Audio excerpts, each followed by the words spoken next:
Hello दोस्तों, आज हम जानेंगे कि बहुत सारे एयरलाइंस को अपना बिजनेस बंद क्यों करना पड़ता है। आज हम जानेंगे कि गो फर्स्ट एयरलाइन फर्स्ट आते आते लास्ट कैसे आ गई। जब भी कोई एयरलाइन बंद पड़ती है तो उससे बहुत सारे जॉब्स का लॉस होता है और जिन किसी पैसेंजर्स ने एडवांस में बुकिंग की होती है उन्हें इनकन्वीनियंस का सामना करना पड़ता है। उसके साथ ही क्रेडिटर्स और लेंडर्स को अपने मनी रिकवरी में इश्यू आ जाते हैं। 1903 में जब राइट ब्रदर्स ने फर्स्ट टाइम प्लेन को उड़ाया था तब उन्होंने यह कभी सोचा भी नहीं होगा कि एक दिन एयरलाइन इंडस्ट्री इतनी बड़ी हो जाएगी। उस टाइम को एयर ट्रैवल इतना कॉमन नहीं था और टिकट्स भी बहुत एक्सपेंसिव थे। बहुत कम प्लेयर्स इस इंडस्ट्री में थे, लेकिन जैसे जैसे टाइम बीतता गया वैसे नए प्लेयर्स इस एविएशन सेक्टर में आते गए और टिकट्स भी कम एक्सपेंसिव होने लगा और धीरे धीरे एयरलाइंस का रिवेन्यू बढ़ने लगा और आज एयरलाइन इंडस्ट्री एक प्रोमिनेंट इंडस्ट्री है। आइए देखते हैं कोई भी एयरलाइन अपना रिवेन्यू कैसे अर्न करती है। मेजरली एयरलाइंस अपना रिवेन्यू कस्टमर्स को टिकट सेल करके अर्न करती है। सीट्स 3 हिस्सों में डिवाइड होते हैं, फर्स्ट क्लास, बिजनेस क्लास और इकोनॉमी क्लास। फर्स्ट क्लास और बिजनेस क्लास इकोनॉमी क्लास से ज्यादा एक्सपेंसिव होते हैं। एयरलाइंस टिकट्स के price as per time of booking अलग अलग चार्ज करते हैं। एडवांस बुकिंग पे ज्यादा डिस्काउंट मिलता है और जैसे जैसे फ्लाइट का टाइम नजदीक आते जाता है वैसे वैसे टिकट ज्यादा महंगा होता जाता है और लास्ट मिनट पे टिकट बुकिंग करने पर ज्यादा चार्ज करते हैं। एयरलाइंस का second source of revenue luggage के ट्रांसफर से आता है। एयरलाइंस लगेज के वेट के हिसाब से अलग अलग प्राइस चार्ज करती है। एयरलाइन का third source of revenue cargo transfer करने से आता है। एयरलाइंस यह गुड्स ट्रांसफर करने का फास्टेस्ट मोड ऑफ कैरियर है। एयरलाइंस कार्गो ट्रांसफर करने के लिए उसके वेट, साइज, टाइप और टाइम के अनुसार अलग अलग प्राइस चार्ज करते हैं। अगर किसी को गुड्स फास्ट भेजना होगा तो उसके लिए वो ज्यादा प्राइस चार्ज करते हैं। Fourth source of revenue lease से आता है। कुछ एयरलाइंस अपने एयरक्राफ्ट दूसरे एयरलाइंस को लीज पे देती है और उससे रेवेन्यू अर्न करती है। आइए देखते हैं कि एविएशन इंडस्ट्री के प्रॉब्लम एरियाज क्या है। First problem area high fixed and variable cost है। जनरली एयरक्राफ्ट बहुत ही ज्यादा एक्सपेंसिव होते हैं। उन्हें एडवांस में ऑर्डर करना पड़ता है क्योंकि उन्हें बनाने के लिए बहुत ज्यादा टाइम लगता है। एविएशन इंडस्ट्री में स्किल्ड लेबर फोर्स की भी बहुत ज्यादा रिक्वायरमेंट होती है, जैसे कि पायलट्स। फिक्स्ड कॉस्ट वह कॉस्ट होते हैं जो डिमांड हो या ना हो हमें इनकर करना पड़ते हैं।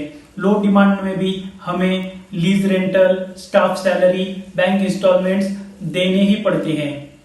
एविएशन इंडस्ट्री का second problem area high fuel prices है।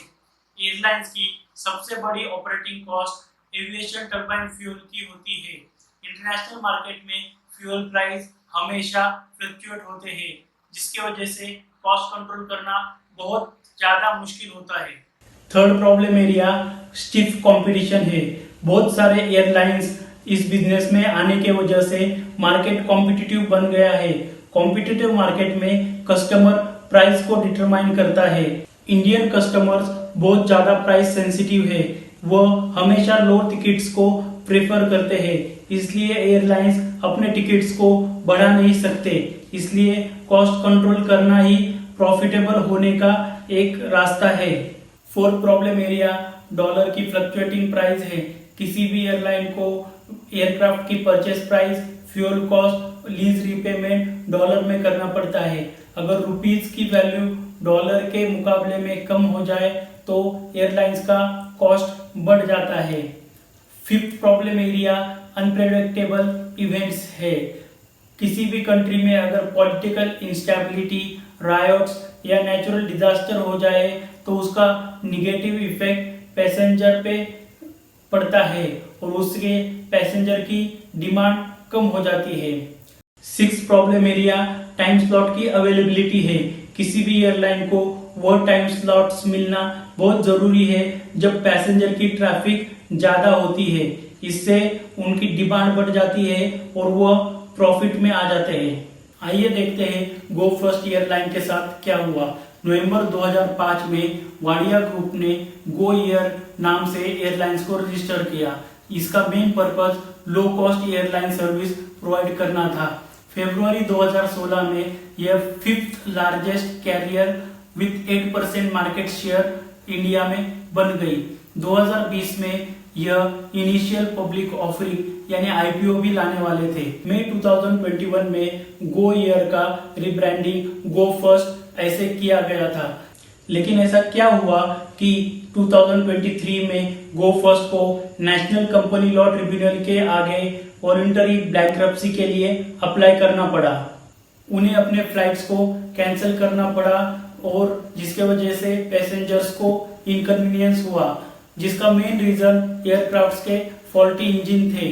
US engine maker Pratt and Whitney उन्हें इंजन सप्लाई कर रहे थे जो उन्हें वक्त पे इंजन सप्लाई नहीं कर पाए, जिसकी वजह से एयरक्राफ्ट फ्लाई नहीं कर पाए और फ्लाइट्स को कैंसिल करना पड़ा। गो फर्स्ट के मैनेजमेंट ने यह कंफर्म किया है कि बैंक्रप्सी के लिए अप्लाई करने का मेन रीजन बिजनेस को रिवाइव करना है और ना कि बिजनेस को सेल करना। होप सो गो फर्स्ट का प्रॉब्लम सॉल्व हो जाए और एक एयरलाइन बंद होने से बच जाए। आपको यह वीडियो कैसा लगा एक कमेंट सेक्शन में जरूर बताना और इस वीडियो को लाइक, शेयर और सब्सक्राइब जरूर करना और बेल आइकॉन दबाना ना भूलिए।